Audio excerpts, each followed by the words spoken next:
Hello, everybody. There's a few folks I recognize, a few companies I recognize, and for those of you that don't know me, my name is Bob Schwartz, and as Brittany mentioned, I'm with Robert Mark Technologies. Before we kind of really dig in, I wanted to say thank you so much for taking your time out to be here today. Obviously, we're here to help you anyway, so it's of benefit for you to be here, but nonetheless, man, with all the different priorities and things on your plate, really appreciate you coming here today. Our goal in doing this, and subsequently there will be many more like this, and we're going to pick and choose certain things that are kind of hot in the AutoSys community, hot in the Atomic community, and so forth. Our goal is to really start to do this more often, which is really, again, to benefit you all, to obviously connect us with you so that you understand that we know what we're doing. We do this all the time. But we want to really get you as much information as possible so you can be successful with your AutoSys solution.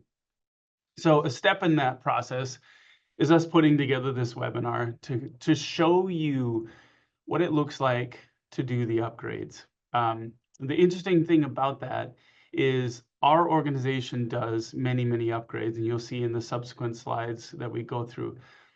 But we have to be able to establish some credibility that we know what we're talking about. And so thus these couple slides are doing that. So, let me continue. Again, my name is Bob Schwartz, and I've been in this space for 25 years in the workload automation space. I've worked with a couple thousand different companies, and I've seen about everything. I also have with me Bob Lusheen, who I think is really important. He's kind of a pioneer in the upgrade world in that he's always the first one to do the latest releases that come out. He's upgrading folks all the time.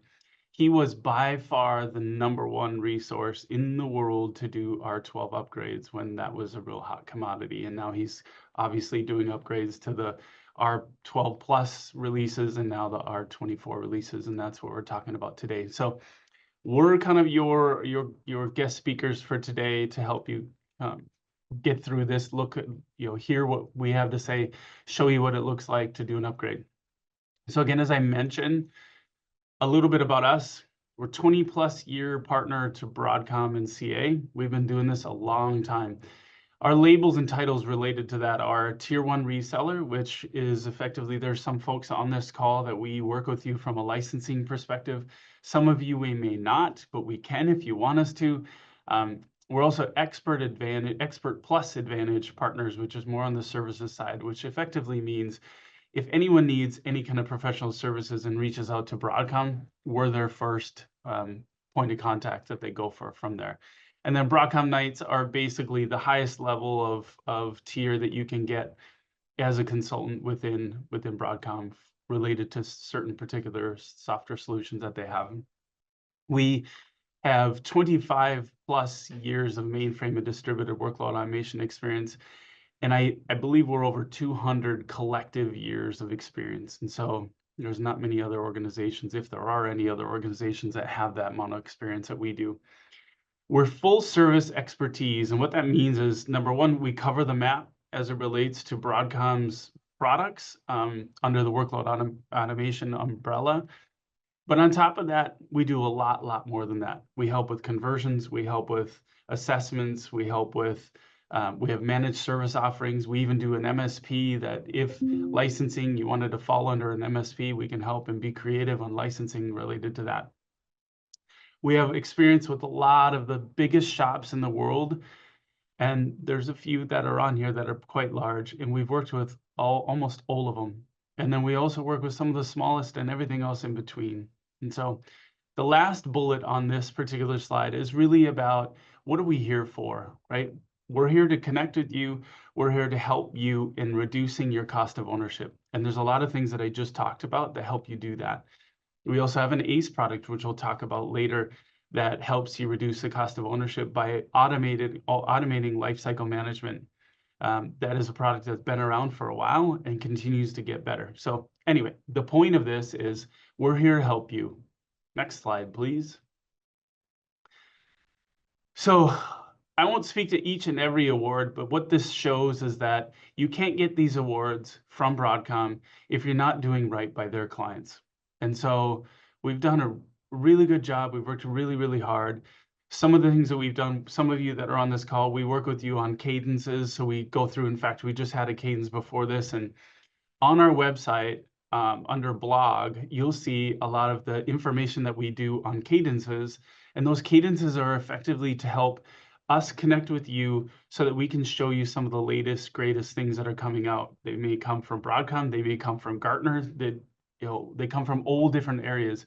We take them and put them in a central area where you can go to and you can get everything you need related to what industry standards are, what's new with R24, what's the roadmap look like for AutoSys, all those kind of things are out there. So my point in that is that we do a lot to help our clients that we're connected with do more with their AutoSys solution. And so the couple things at the bottom, 1,500 engagements, 775 upgrades. Now, if that doesn't provide credibility that we know what we're talking about, I don't know what does. 150 conversions, and again, 25 plus years of doing this. Next slide, please. Okay, so we want you to stick around. We think the content is good enough to have you stick around. However, we're going to do a couple things. First of all, if you have questions, we're going to answer them live at the end. The second thing is we have an exclusive first ever opportunity you won't want to miss. You want to stick around. Again, as I said, I think the content's good enough. Bob has so much experience. You can glean a lot from him. But if that wasn't enough, this little teaser should be. So anyway, stick around. Next slide. Okay, the last slide I'm going through. So AutoSys version 12 goes end of support December 31st, 2025. Not sure if you knew that. That might be one of the reasons why you're here. But if you didn't know that, you might be a wee bit surprised. That time comes very quick. So between us and that date is summer and vacations and family vacations and other priorities. So our recommendation is to start considering what you need to do to be, to be in a position to do the upgrade. What is end of support? End of support means if you have an issue or a problem in your environment and you need Broadcom support to help resolve it, and you're end of support, so you contact them Jan 1, 2026, they're going to tell you you need to reach out to RMT, and this almost always they say RMT, reach out to RMT to help with a formal engagement to resolve your issue. Now, we typically do that because a lot of issues are configuration, but you don't want to be in that position anyway. So start planning now and get yourself upgraded. What to do if you get near that date? So if you get to December, a lot of people are, again, taking vacations that they'll lose if they don't use and all those kind of things. So you don't want to be in that position. But if you were, a couple things that you can do. One, upgrade yourself. Number two, contact us. It will get you there very quickly. Or number three, there is the option of getting extended support. And the extended support is via Broadcom. We're the vehicle of that extended support, but we've done it many, many times. So if there's too many priorities and you're not in a position to be able to upgrade, then certainly look at RMT's extended support and we can help you at least get a stay of execution so that you can get your environment supported while you figure things out and get upgraded. Next slide, please. Okay, with that, I'm going to turn it over to somebody much more intelligent with this stuff than me. And I will say there was a time when I was the Bob Lusheen of the world, and that's probably some of you folks that are on this webinar that might remember that, but I'm not that guy anymore. So I got to have Bob Lusheen chat with you all. So with that, Bob, it's all yours. Hello, everyone. It's an honor to be presenting for you today, and hopefully we can answer some technical questions and non-technical questions as far as planning and doing an upgrade. So the first thing that I wanted to cover is obviously Broadcom has changed their versioning number to 24. And the reason that they've done that is they're going to a 5-year product life cycle. And so version 24 came out in 2024. It actually was released on October 30th, 2024. Therefore, the end of life for that product will be October 30th, 2029. So it will be easier for you to know when your product is going to go out of support, which Bob just talked about. So Obviously, any new releases that come out in 2025 will be V25 and so on. So they've changed their versioning numbers. We're going to talk a little bit about if you're going to upgrade, what version should you upgrade to? And do you do the latest release or N-1? So this is a debate. So today we have had customers that didn't want to upgrade to version 24 because they didn't want to be the first ones on the product. Well, as of about 2 or 3 weeks ago, 321 Service Pack 1 came out for version 24. So now version 24 is N-1. The only reason that I can think of not to go to version 24 would be is if you're not prepared for the new GUI changes that are in the WCC or the web UI on version 24. And we're going to give you a demo down a little bit later here of the version 24 changes. We're going to give you a peek at the GUI if you haven't seen it yet. The back end of 24 is all the same as the version 12. It's really the web interface that's changed. There's a newer version of the EAM, but from a practical perspective, it's the same as what you've been using all along. Hey, Bob, before you flip Yes. on to the next section, I did forget one thing that we were going to do a poll. So I apologize. It's important, I think, for everyone to be able to articulate where they're at in their versions and where they're going to and all of that kind of thing. So I apologize. Brittany, will you please post some of the questions for the poll? There's only 3 questions. I'll talk through them if need be. The first, well, I'll wait for you to post, Brittany, sorry. Okay. No worries. For everybody. You'll see a pop-up, and if you're not seeing one and you're possibly connected to multiple screens, check all your screens because it might have popped up on a different Yeah, one I that see you're not that. looking directly at. Okay, so the first question is, what version of AutoSys are you currently on? So be discreet if you want, just mention what version you're on. And then also the second question is, which version are you going to? Now, Bob, maybe give them the 2 that we would recommend and maybe they can decide that. But I think you were saying, and you're getting to the idea of, we've done enough due diligence, we've done enough work that version 24 RMT itself feels very comfortable recommending. But what's the other one that they would? So version 24.1, which is Service Pack 24.0.1 is Service Pack 1, or 12.1.01, which is Okay. 12.1 Service Pack 1. Perfect. Okay, so those are the first 2 questions. And the third one is really, when are you looking to upgrade? 0 to 3, 3 to 6, 6 to 9, 9 to 12, or 12 plus? Oh, I guess, and there's also, yes, if you scroll down, there's a couple other. So basically, I'm not upgrading, or yes, but not sure when.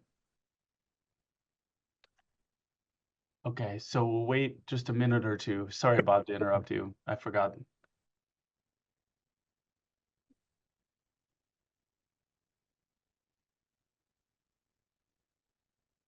Looks like we're almost at half of the participants' responses right now. So Well, this window is up anyway, so as we go through the presentation, you can still answer it. Please make sure you answer it. I mean, the idea around it is to collect all the information so we know kind of who's in what percentage and so forth. So please enter the answers if you can. All right, Bob, back to you. Okay, so the next section is we're going to go through what's new in the releases for you so that you understand with each version what some of the major features are in the versions. So we'll start with the key differences between AutoSys 11.x and AutoSys 12, and then we'll go from 12 to 24, 12.1 to 24, and show you the differences. And then we'll give you a live demo of the 24 web interface. So changes in the product from 11x to 12.0. So the installer was improved. There's an installer that pretty much walks you through step by step all the information that it needs to do the install. And the installer It used to be in 11X in the older versions that you had a CD for this, a CD for WCC, a CD for scheduler, a CD for EAM. You had all these different installers that you had to run. Now you run one installer and it installs all of the components for you. And then there's a separate CD that is an agent CD that includes all the agents and all the plugins for all the agent versions. So for all the operating systems, it's all on one ISO image. In 12.0, they went to full native 64-bit support. There's no more 32-bit code at all. They went to a web services orchestration for both SOAP and REST. So they added a REST API. A lot of folks used it was a SOAP API in 11.x, and now now you install a REST API, and under this version, there was pretty good support for being able to run AutoSys CLI commands through a REST interface. So you could check statuses on jobs, you could manipulate jobs, you could force start jobs through a REST interface. There was a lot of things you could do. You'll see that in the later versions, they've actually expanded on that, and now it's a pretty full REST API in 24. So they improved the web UI collector.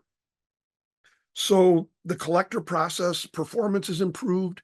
It was migrated to 64-bit, but also a lot of the collector functions are done through the REST API. And so the performance is better. It's a lot more accurate. It's quicker to build if you have to delete the cache and recreate the collector data. In 12.0, they introduced password vault support, but the only support that was introduced was for semantic privileged access manager.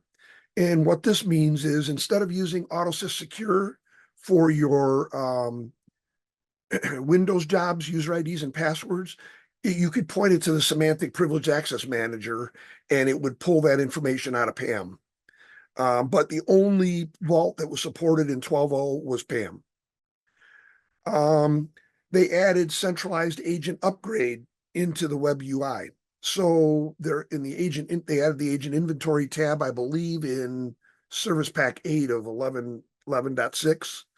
And they expanded on that, and you can do centralized agent upgrades through the agent inventory tab. A big one that came in version 12 was the ability to rename a job. And in the past, in 11.x, if you needed to rename a job, you basically had to delete that job and recreate the job. And then you had to go to any jobs that had dependencies with that job and do an update of those jobs to update the dependency strings. Now with 12.0, when you rename a job, it renames any reference to that job. So if there's dependencies in other jobs with that name and you change the name of the job, it changes the job name in the dependency. So very easy to point and shoot and rename jobs now. The other problem before was when you deleted the job and recreated it, it comes in as a new job and you lost all your job history. With the rename job function, you don't lose any of the history of the original job anymore. You're just renaming a label. In this version, they made the JOID or the job ID the key value for the job, and the name of the job was just a label attribute to the job. So they're really just changing the attribute and not changing the JOID itself. We talked a little bit about the REST web interface, custom schema owner for Oracle and custom databases. So you can set your schema owner in the databases. And anytime you see platform and database certifications, it just means that they've added support for a new database version or operating system. So the changes from 12.0 to 12.1. 12.1 was not a service pack, it was a major release. So they added CyberArk integration in along with PAM. So if your company uses CyberArk to store your service account, user IDs, and passwords, you can point AutoSys to CyberArk and not use AutoSys Secure. And it makes managing the passwords a lot easier. You don't have to go into AutoSys Secure when you update passwords. The AutoSys integration, they added an integration with Kubernetes and OpenShift, and they added job types for those. They extended the ability to create and manage connection profiles and security profiles if anybody's using those. So they added out on the AutoSys documentation page, they added a Swagger page where you could actually go out and test the syntax of your REST commands. Makes it a lot easier to write REST to create accurate REST commands. They allowed override action capability without write permissions. You used to have write permissions in the EAM on the job to do an override, and now that's a separate security policy item. You can attach job logs and spool files to your emails. If you have a job that abends and you're sending emails on those jobs, you have the ability to attach job logs and spool files to that email as an attachment. The ability to run jobs using a GMSA account. They modernized the job types. So some of the job types, they updated things in them. These are more for Kubernetes types jobs, REST jobs, HTTP jobs. They extended attributes on some of those. They made some agent inventory improvements. You can now preview and edit JIL files from the Enterprise Command Line tab before you import them. You can show or hide job properties in Quick Edit now. They added some accessibility and platform and database certifications. So more support for more OSs and more databases with 12.1. All right, changes from 12.1 to 12.1.01, which is 12.1 Service Pack 1. 12.1.01 included an integration to ServiceNow. So what that means is your jobs will now have ServiceNow attributes in them that allow you to, you can open tickets directly when a job abends or on any of the job status changes. You can open tickets directly into ServiceNow from AutoSys. You don't need a middleman to do that. And you add job attributes that will allow you to change, for example, the ticket queue that a job goes into, the priority and the severity of the job.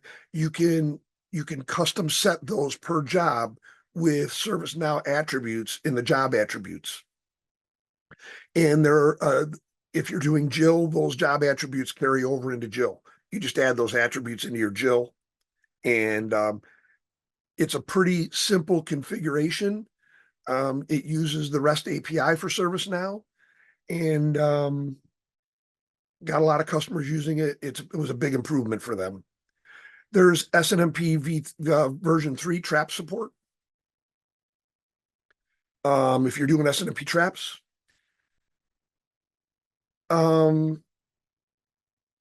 you can talk to multiple PeopleSoft instances using the PeopleSoft agent now. That was added in 12.1.01. Again, more platform and database certifications and support for the CAEAM 12.6.6 version.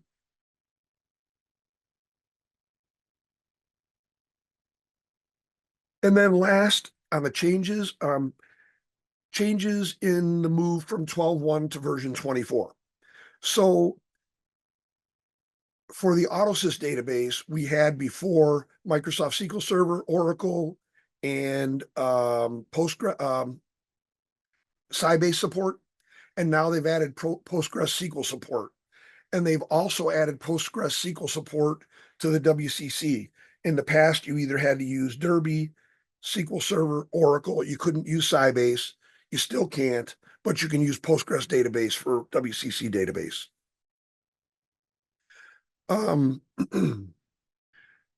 There's a data migrator if you want to switch from your current database type into Postgres SQL. So the web UI has changed drastically, and we're going to show you that shortly. So there's a lot of enhancements in the web UI, and we'll go over those. There's one of those enhancements is a new monitor tab in the UI. We're going to show you that. And there's a global search function in the web UI. So there's in-product help screens now, in-context help screens. We're going to show you that.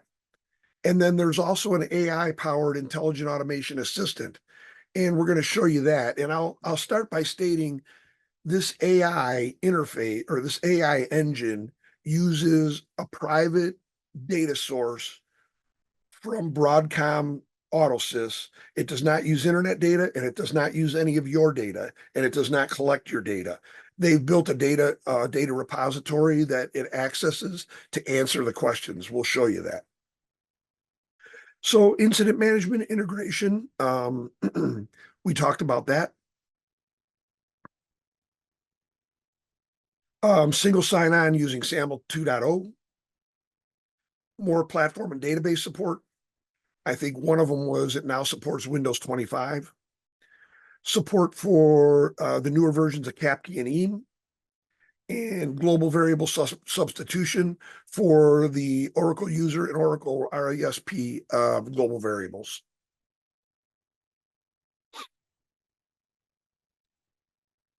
And then in 12.1 Service Pack 1, there's just a few changes. There's a bunch of bug fixes, or not a bunch. There's a few bug fixes. Most of them I went through are minor. There's, again, more certifications for different versions of database and operating system. Oh, it's 2401 where they did the Windows 25 support. There's some enhanced header information in REST calls. And they now include the join and the run ID and entry values in one of the messages. So pretty much minor, mostly fixes. And now I'm going to bring you over to a demo.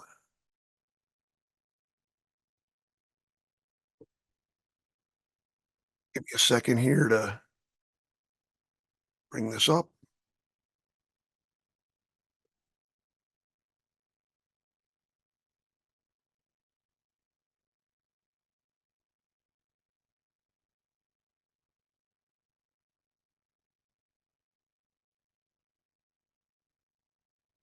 Okay, so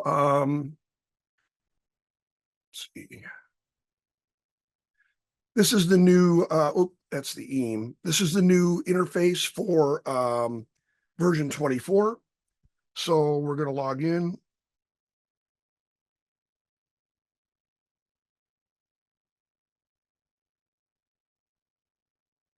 So for those of you that you do customizations to the GUI, if there's anybody out there, you can do background color customizations, but like changing the text and changing the logo is not available yet. They're talking about that being out in the next release.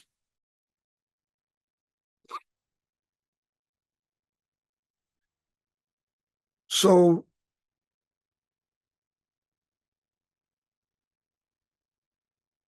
this is what the new interface looks like. So it brings up the dashboard page like it did in the past, but notice that there's really no tabs across the top anymore. All of your items that were tabular items are now in a menu bar over on the left side of the screen. It has all of the same items that your tabs had. It's just in a menu format. So that's change number one. It still has the old monitoring tab that it used to have. So the monitoring tab with your views is all the same. However, there is a new monitoring tab, and that monitoring tab is a different display of your views. So these are the two views that I have in my environment. And if we click on successful jobs as an example, it'll show us all the jobs that are at a success status. So my filter for this view is basically jobs where the status equals success. So it's going to show me all the information. From here though, if I wanted to take a job and run it, I can come over here to the actions menu. Let's highlight a couple of jobs. We can come over to the actions menu and you can change status for start the jobs. You can export job definitions from here. You can export the view. And you can look at any alerts that are out there for those jobs. I don't have any right now. The other functionality that you can do here is let me go into one of my jobs and you'll see my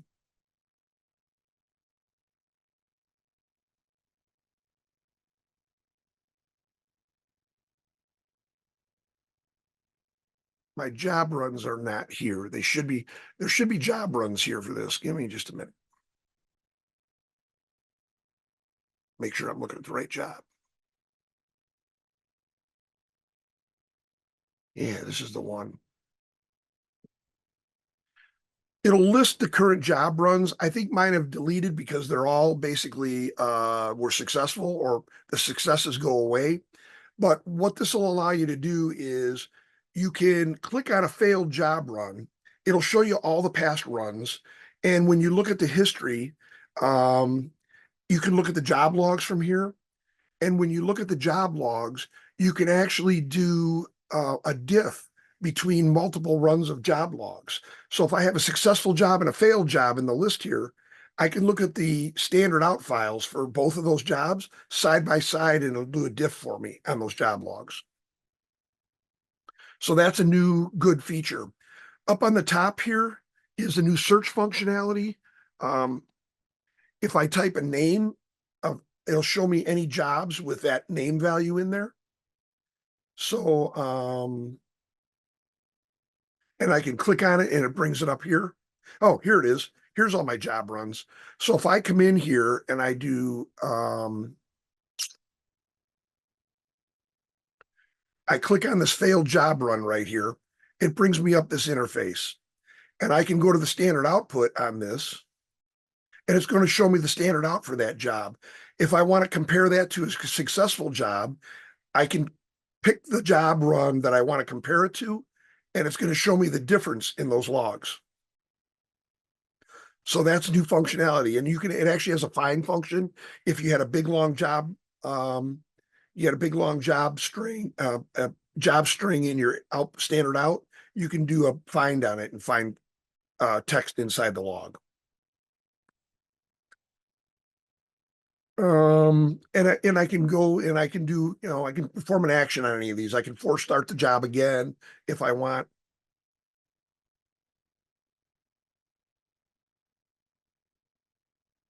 Let's see what else here. So that's the new search results. There is a, so yeah, let's go into the quick edit tab where we would create a new job. So for those of you that are on 11.3, this is going to be all new to you. For those of you that are on 12.0, some of this is going to be new to you, but there's a new form for creating jobs.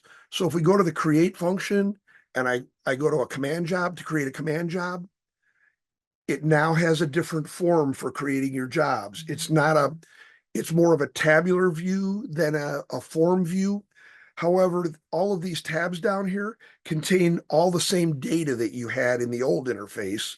They're just on a tabular format instead of in a form that it was before. You can also just do a pull down and pick the agent from the list that you want when you're plugging job attributes in. So this is something you're going to need to train on if your end user community is not used to this interface. This is a big change for creating jobs. So when we view a job in the quick view tab, it still looks the same. So if I go to quick view and I just pull up one of my jobs, this looks the same. But if you click quick edit from here, as in today's world, it's going to bring up this new form. So any job edits are in this form. So that's a big change. If I go to the help button up here on the top, Here's the new help menu, and I'm in the quick view tab, so it's going to give me quick view help. If I need more information, like I don't know how to create a new job. I want to create a new job. I can go up here to the little icon up in the help bar, and that's the assistant icon. It'll bring up the assistant. And then if I type, how do I create a job? And then I click the go button. This is using AI from their data source to answer my question.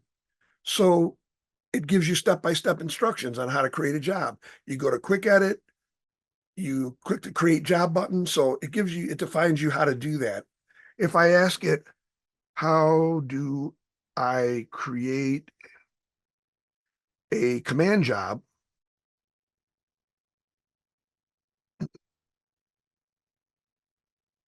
Even with my misspelling, let's see if it, it should give us what we're looking for. There you go. Creating a command job. It's AI, so it figured out what I actually wanted, even though I mistyped it. And it's giving you all the job attributes for a command job. Okay. So there's some new functionality in the help module. I believe that this AI stuff can be turned off if your company has a problem with it. That's pretty much the changes in the web interface. Just a different look and feel, but something that end users would have to be trained on. And I'm going to go back now and reshare the slides.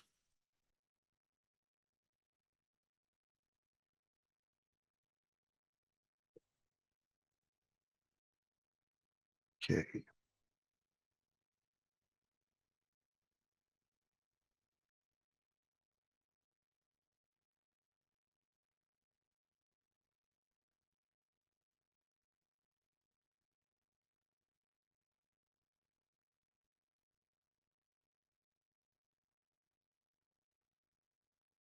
Okay.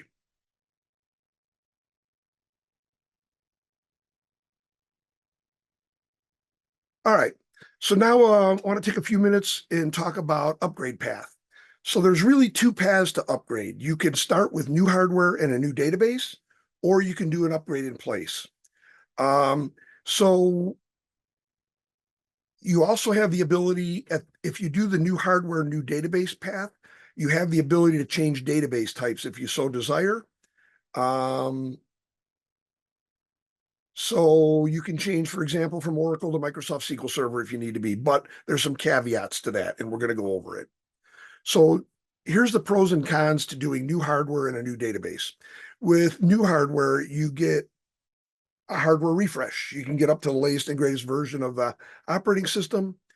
You can change operating systems. If you're a Windows shop and you want to go to Linux, now's the time to change.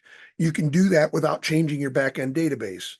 You can run Linux with SQL Server or Oracle or Postgres, and vice versa. You can run Windows with any of the database types.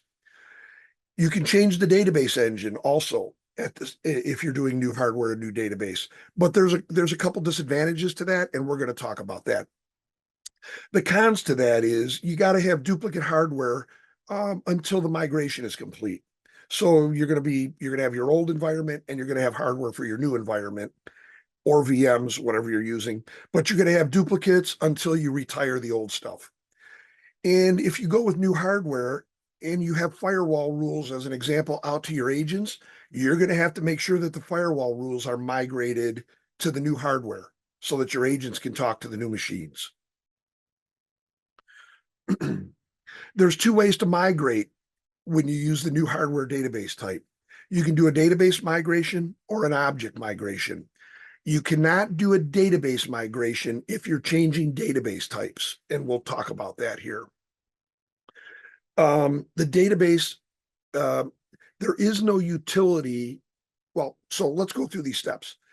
The way you do a database migration is you back up the old down level database, your 11.3x database, 11.6 database, whatever it is, and then you restore that database over the new version 24 database that you created in your new environment.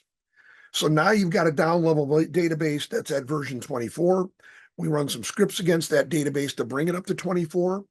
When you do it this way, all of your machine definitions, all of your objects are retained, all of your statuses, your job histories are retained. So if you had a job that was in a running state and you took the old system down to do the migration, when you back up and restore the old database, that job is going to be in a running status. Since when the job finishes, since it has no scheduler to talk to, it'll cache the information. And when the new scheduler connects to that agent, it'll bring in that job status of the completed job. So it's very seamless to do it this method. The thing is if you're changing database types, there is no backup and restore for those database types. So then you have to do an object migration. When you do it this way, another advantage is, excuse me, your original system is your backup plan. If when you do the migration, something isn't right, you shut the new system off and you go back to the old system, you haven't touched it. It's intact the way it was. An object migration adds complexity and time. And it's because you need to migrate all of your objects manually, all of your calendars, all of your jobs, all of your machines, all of your global variables. Any of your objects have to be exported and imported manually. And that may mean, well, like, for example, when you export your jobs into a GIL format, it may mean changing the order of things so that things load back smoothly. If you have dependencies, the dependent jobs have to be loaded first. In order to not throw errors. You can actually load a job with a dependent job that doesn't exist in the database, but it's going to throw an error or a warning. And then the other problem with doing an object migration is you don't retain any of the job statuses or any of the job histories. So all of those jobs will come into the database as new objects. An upgrade in place is the other option. The advantages are you don't need new hardware. You don't have to do firewall rules because you're using your same hardware. And you don't need a new database because you're going to upgrade your existing database. The negatives to it are you can't change OS because you're using your same hardware. An upgrade in place almost never goes without issues. Something always doesn't load correctly or start correctly in my experience. So you better be ready to troubleshoot issues. You need to have good backups and snapshots if they're VMs of your servers and databases, because you're upgrading your hardware in place so you have no backout other than those backups. And if your environment is not clean, if you've got old logs out there from a year or two ago, you're going to start your new environment with an unclean environment. You're going to start your upgraded environment with an unclean environment. And then the last piece is you can change database engines doing an upgrade in place, but you have to upgrade the current database and then migrate your objects to a new database or do a backup and restore. Depending if it's SQL Server to SQL Server, you can back up the old and restore it if you need to change databases. If you're changing database types, then you would export all your objects and import them in to the new database. So it'd be manual, and the same caveats include you wouldn't be able to save job statuses or history, etc. Tips and best practices for a successful upgrade, and that is start early, make your decisions early, and do your homework. Some of the things to look for. It might be best to engage RMT and utilize our experience because we've seen it all. But whether you engage us or not, you want a plan of attack. You want to have an upgrade strategy, and you want to document that. Meaning, for example, if you're going to version 24, you're probably going to have some training that's going to be necessary before you can fully migrate even your development environment to new. You're going to have to train your user community. So have a plan of attack. Understand all the pieces that are going to need to be done to have a successful upgrade. Make critical decisions early. Decide if you're going to use what type of upgrade you're going to use. Decide what OS you're going to use, what database you're going to use. Are you going to use embedded Java, or are you going to use a system Java? With the new software, you can choose the Java location that you install to, which means if you don't want to use the embedded Java that comes with the product, you can use an open source Java, install it as part of your operating system, and then your OS teams would be responsible for upgrading that Java. So you got to decide which Java you're going to use. And then you need to decide your migration method. Are you going to do an upgrade in place? Are you going to do a migration with new hardware? And what changes are you going to make to OS and DB? And then the last thing is make sure that all the prereqs are completed. You're going to need a database client, no matter which database you use. You're going to need your Java laid down if you're going to use an external Java. And you need to go through the documents and make sure all the operating system prereqs are there. So, for example, Linux requires libNSL modules. So you want to make sure that all the proper operating system components are there so that you're ready to do the upgrade itself. And now I'll turn it back to Bob.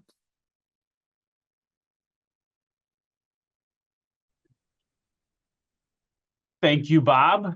All right, so we appreciate you sticking around. I think most everybody did. Thank you so much. Hopefully you saw value in that. As I mentioned before, we will be doing a lot of these. And not a lot as in once a week kind of thing, but a lot as in maybe once a quarter, once every other quarter, with all of the kind of the hot items that you might be interested in. And oh, by the way, if you have a topic you would like us experts to talk on, we're happy to take that as well. But as I mentioned, so here's our offer to you for sticking around. So with December being the end of support timeframe, we are already getting a lot of folks that are asking us to engage. We have resources, but we don't have, a million resources. So therefore, it is imperative that folks get get at the top of the stack for helping with their upgrade. So Bob talked about a few different things. We don't cover all of it. There's a lot of nuances that happen with upgrades. If you want our help and you need our help, then email us within the next 48 hours. Put top stack priority in the subject line, or just say, hey, I attended the webinar and I'm really interested in chatting with you all about helping us upgrade. And you would email it to info@robertmarktech.com. That is at the bottom of this. And the other thing that I told you we'd talk a little bit about it, but this is the spot we'll talk about it. So some of you may know that we have a lifecycle management automation product. We've had it for a number of years. One of the benefits of that product is it basically automates everything related to making change in AutoSys. We're continuing to evolve that. One of the things we're adding to that tool is the ability to track, monitor, and manage executions in your environment. So one of the things that we're doing is creating a dashboard so that you can see where I'm at with licensing related to where I'm at with usage versus my licensed amount of executions, even getting down into the applications themselves that are using the executions. And then we're also creating a health check that you can go out and we'll basically look at your executions and make recommendations on where you can trim executions to keep yourself under that license amount. So that isn't the bread and butter of the tool. The bread and butter of the tool is the ability to automate change, and we're very good at that. There's a lot more to that particular product. What we're also offering is a free whiteboard session. So what that whiteboard session looks like is we'll sit on a call with you, spend an hour or two with you. You tell us how you make change. We'll come back to you and tell you where ACE can benefit and help you. And at that point, if you decide it's not a fit, then so be it. You only wasted an hour of your time, but we'll also provide you very valuable feedback on your environment, because that's also what we do. We're consultants. And so the other piece to that is we'll also, if it is a fit, then perfect. We just take it to the next level and continue on. But you'll get to see the product a little bit. More importantly, we'll do a whiteboard session for you. So again, email us at info@robertmarktech.com. If you have an idea for a webinar you would like to see us do, like for example, the integration with ServiceNow, right? A lot of folks have talked about that. If that's of importance and you would like to see a webinar, also email us at info@robertmarktech.com. We'd love to hear from you. It helps us determine we're going on the right path and doing the sessions that you want to see. So anyway, last thing I'll say, we're going to move on to the questions, but thank you so much for joining. Thank you for spending your time, and hopefully you saw value, and stay tuned for the next one. So questions, do we have any questions at all? I think you have to chat. You have to put it in the chat, right, Brittany? Yes.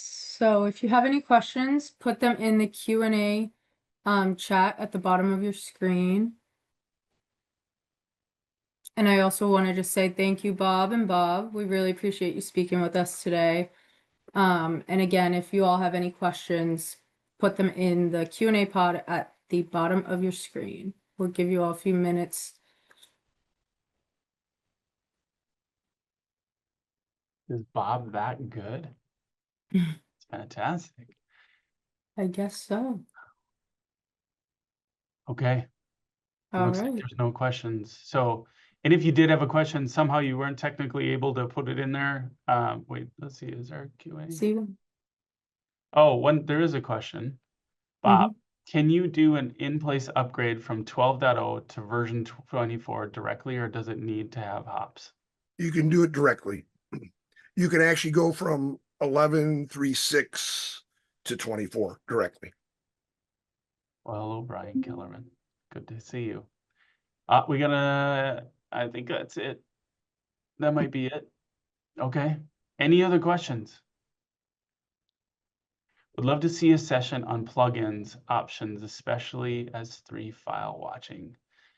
Cami, that's all you. I love that. That's exactly what we want to see. I think folks do want to see more on what plugins look like, how to set them up, and how to do integrations and such. So yes, that is definitely on our list, and now certainly S3 file watching is at the top of the list. So thank you, Jason. Any other questions? Any other recommendations that you would like to see? Yes. So the short answer to that is yes, they do offer that. It's within a window. So the question for everybody is, do you provide temp license keys for version 24 for clients to test?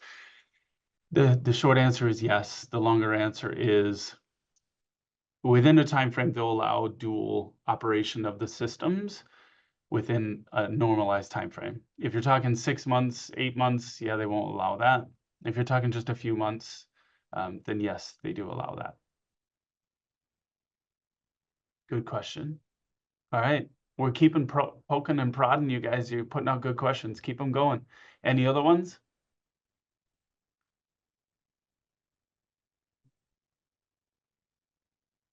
Would like to see best practices to reduce job runs under new licensing agreements. That's a good one. Yes, so there's technical ways with the product to do it. We can certainly set up a session on that. We'll probably also demonstrate our product and its ability to kind of show dashboards and that kind of thing. So Jason, to answer your question, ACE will pay for itself with the amount of executions that it will help you reduce. But yes, we can do a session that says, hey, if you don't want to have ACE, here's what it looks like. And if you want ACE, here's what it looks like. The short answer would be look into ACE. But yes, that's a good one. Any other ones? Would it be helpful to actually have a webinar on ACE so you could see all the ins and outs of that particular product? Would that be beneficial? Sandbox license for learning. I think that they would allow a license key, but by the way, if you're in the execution based, you don't need a license for it anyway. And in fact, I should have remembered this. I was old school thinking, oh, thank you. the old school thinking was you have to pay for instances. If you're on the execution model, you don't have to pay for it. So you can have sandbox, you can have a separate version while you're doing the upgrade. I apologize for the answer I gave earlier. That was not correct.